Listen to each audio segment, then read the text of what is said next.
poursuivre avec Getlink. Getlink qui devrait, selon un bureau d'analyse, réaliser un chiffre d'affaires au T2 en hausse de 14% et un EBITDA en croissance de 4%.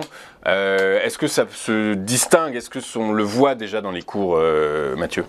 Il y a eu quelque chose d'assez intéressant sur Getlink, en fait, entre avril et juin, le titre a essayé de former une figure de retournement de tendance. On avait une tendance haussière depuis mars, avec une belle impulsion depuis 13,50 jusqu'à rejoindre un sommet à 18,67. Et puis donc, cette tentative de figure de retournement, le niveau à surveiller, c'était 16,70. C'est la ligne de coup, d'une certaine façon, de la figure. On a testé ce niveau renforcé par la moyenne mobile à 100 jours. On a tenté de clôturer sous cet obstacle sans y parvenir et on a eu une force de rappel inverse en fait.